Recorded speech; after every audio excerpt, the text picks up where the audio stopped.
Hello and welcome to Rockingham. My name is Justin. I'm the owner of Team 53 and I've partnered with Circle Track Performance to bring you this week's Learn to Drive video for super late models at Rockingham as part of iRacing's 2026 Season 1 Week 4 official series. If you guys can, make sure you like and subscribe. It does a ton to help me out. I am a very small time racer here in Wisconsin. My daughter Sydney's racing go-karts pretty much all over the state now at this point. This summer. Obviously, we can't here in Wisconsin in the winter, a little cold, but nevertheless, any support you guys can give, we love it. If you're looking to upgrade your iRacing experience, head over to the Team 53 um, Discord. There's a link to our Patreon, also be down in our description below, to where you can sign up. I think it's like $5 a month to get a single car setup for the entire month.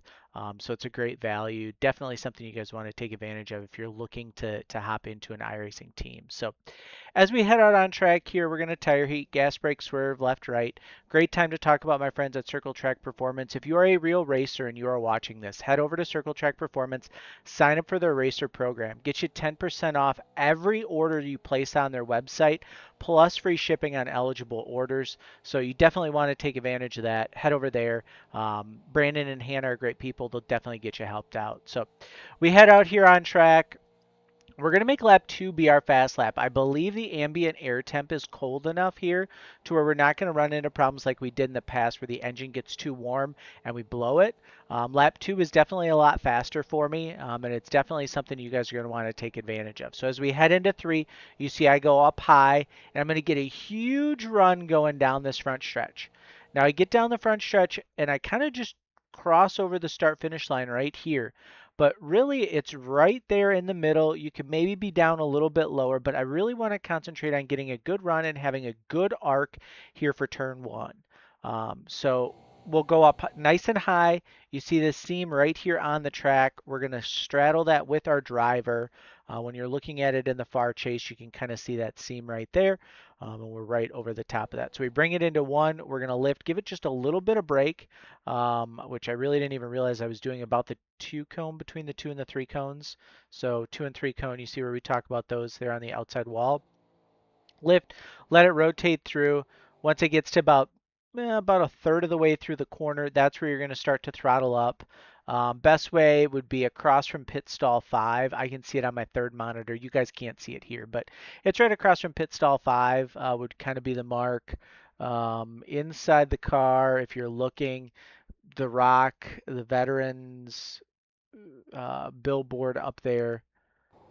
That would probably be about my mark as I'm going past Rockingham. Get back on throttle. Just let this car drive up out of the corner. Now you see some skid marks there coming off of turn 2. That's a really hot point for people. If you've got a lot of steering wheel in the car and you're kind of off center and you try and throttle up, it's going to throw you off. There's a final bump as you're coming out of that corner, and you'll notice how my steering wheel pretty straight as we're coming off the corner, right over that little hump where the car really gets light and it unloads over that. If you've got a lot of wheel in there, that's where the car is going to step out on you. You're going to spin out and wreck. But we get it up nice and tight here up against the backstretch wall, and then we're going to drive it down into turn 3, kind of the same deal. Just kind of let her float in, grab throttle, and just go right to full throttle, let her drive off. But then instead of staying up by the outside wall like what we did before, you're going to bring it down and you're going to arc it as low as possible and give you as straight of a line coming off that corner. And that cut is going to be what saves you guys a bunch of time on that lap time. So we ran a 6:77. I have no doubt we're going to see faster times. It's been like a year since we've raced at Rockingham, so a lot of people are going to be dusting off old setups to start out the week, and then as the week goes on, their setups are going to be improved just like ours will be, and they'll be better off. So let's head inside the car, presented by my friends at Overdrive Racing Oils and Lubricants. They're an independent AMSOIL dealer. If you're looking to do your own oil changes, if you've got a race car, you need oil and lubricants, head on over to them. Link is in the description below, and we'll show you guys the lap here.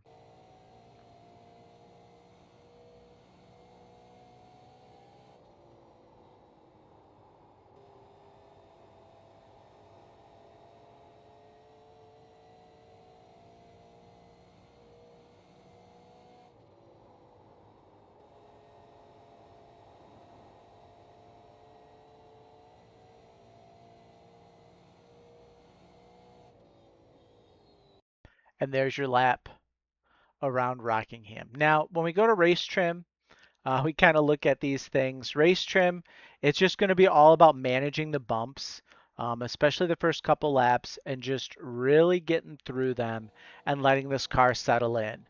I don't think there's going to be a lot of hard-nosed racing. Rockingham is one. Really, you just wait for mistakes. So somebody getting on throttle too hard off a turn two and spinning out, and you can just go around them under, get the caution. Stay off the backstretch wall there. That will slow you down. In turn three, the big thing is center of three, making sure you have a good run center exit. You can set up a lot of passes going into turn one that way. And that's something that I've done a lot whenever we've had league races here or in officials. You can definitely make that happen. But it's a really high speed track. You can see there I had to lift a little bit coming off the corner to keep it underneath me. But it's a really high speed track. It's really going to be draft dependent. I feel like the Team 53 setup this week is a little on the tight side, but I'm interested to see what it does in traffic when we have other cars around us, where we're at with that, how it adapts, and then over a course of a 75 lap run, which is a full fuel stint here at Rockingham, how well the car does. So some of you guys, if you're really heavy on throttle and you're really aggressive with inputs and, running the top and stuff, you're going to be looking at running out of fuel this week. So definitely going to want to manage that. Unless you get some cautions, then you should get through a-okay. But race line and qual line here, pretty much the exact same. As you run a few laps, the car is going to start to tighten up. It'll come up underneath you, and you'll have really, really good laps. But if you guys have made it this far, make sure you hit up our sponsors. Like I said before, Circle Track Performance, if you're a real racer, is definitely the place that you want to go. They will definitely help you out with anything you need racing related. If it's not a product they stock, head on over to Brandon and Hannah, send them an email. They'll get it in stock for you, or they'll get the availability to special order it for you. They'll get it ordered. Head on over our friends at 007 PCs. You can check in the description below. You can message Jacob through the Team 53 Discord, and he'll get you set up. Overdrive Racing Oils and Lubricants. You've seen it on the back of my car here.